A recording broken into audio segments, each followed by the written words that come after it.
There's something magical about Saturday mornings. The air feels softer. The sky seems lighter. And for me, it always begins the same way, with a walk to my favorite coffee shop. I don't know why, but that morning felt different. Maybe it was the smell of fresh rain on the pavement. Maybe it was the soft jazz music playing inside the cafe. Or maybe it was the new barista with a ridiculously charming smile who looked up and said, "Good morning. What can I get started for you today?" I smiled back, a little caught off guard. "Hi. Just the usual." Then I paused. Wei actually surprised me.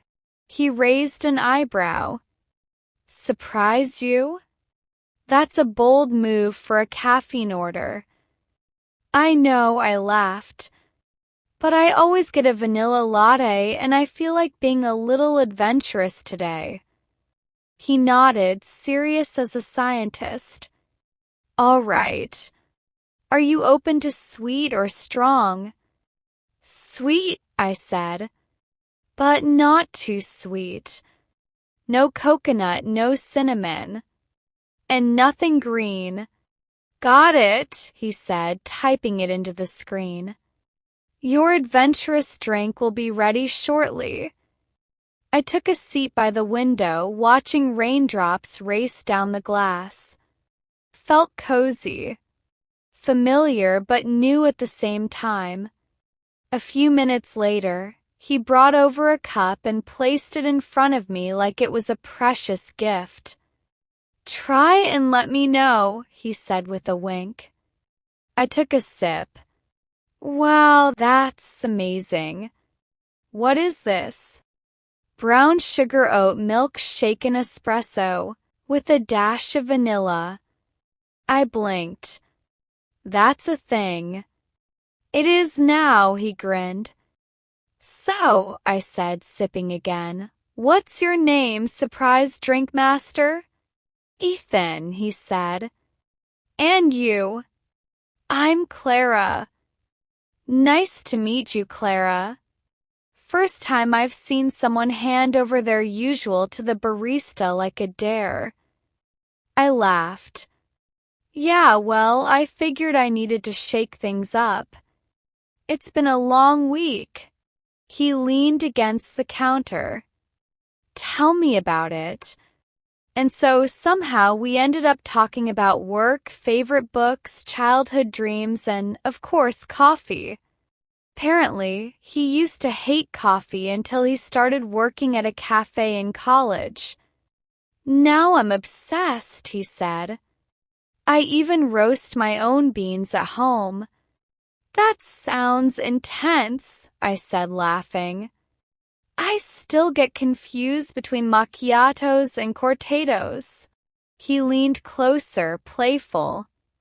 "I could teach you. Coffee 101 with Professor Ethan." "I might take you up on that," I said, surprised at how natural it felt. The rain had stopped when I finally stood up to leave. "Thanks for the surprise drink," I said. "I needed a little spark today." "Any time," he replied. "Now you know where to come when you're feeling adventurous or just need really good coffee." I smiled. "See you next Saturday?" "You'd better." As I walked back home, cup in hand, I felt lighter. Not just from the coffee, but from the connection, the small adventure, the unexpected conversation. Funny how something as ordinary as ordering a drink can turn into the highlight of your week. The next Saturday, I arrived at the cafe a little earlier than usual. I wasn't even fully awake, to be honest.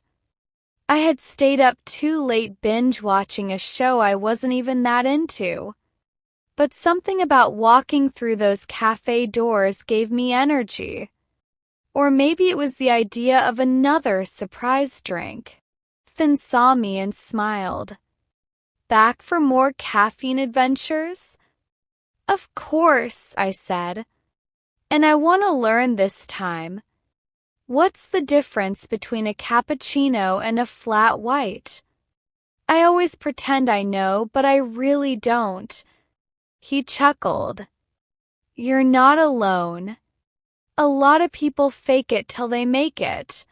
He pulled out 2 small cups. All right. This is your coffee crash course. Cappuccino is 1/3 espresso, 1/3 steamed milk, 1/3 foam. Flat white? Similar, but with less foam and a smoother texture. I took a sip of each. Okay, that makes sense. I think I like the flat white better. You've got good taste, he said. And now you can confidently order it without guessing. Or at least fake it better, I joked. By now, our Saturday mornings had turned into a sort of ritual. I'd come in. We'd chat. He'd hand me a drink with a handwritten note or funny quote on the sleeve. Last week it said, "Life begins after coffee." This week? I read it aloud. Today's mood, espresso yourself. I laughed. Is there a whole secret drawer of coffee puns back there? Wouldn't you like to know? Ethan teased. He leaned on the counter.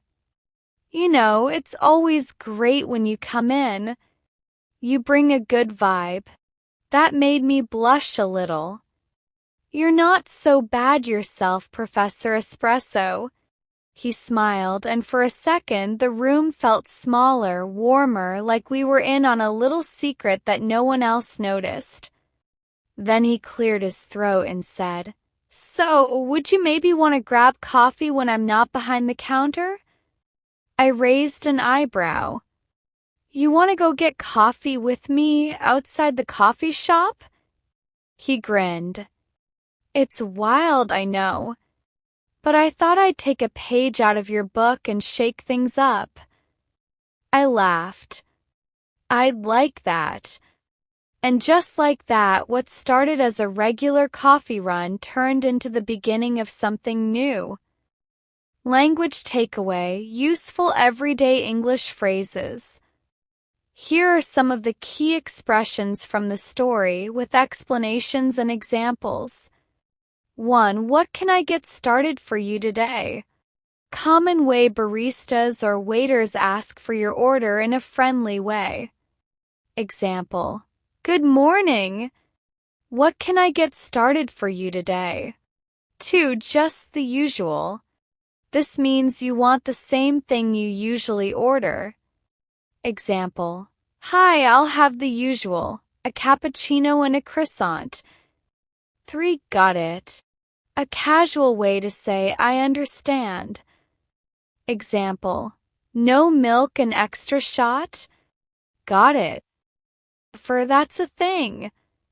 Used when you learn about something surprising or new. Example. Pumpkin spice hummus? That's a thing. 5. Shake things up. To change your routine or try something new. Example. I always order tea, but today I'll shake things up with an espresso. 6. Take you up on that. To accept an offer or invitation. Example. You should come to my yoga class, / I might take you up on that. 7. You'd better. A friendly, joking way to say, I expect you to do that. Example. See you next Saturday, / you'd better. 8. Fake it till you make it. Pretend to be confident or knowledgeable until you actually are. Example.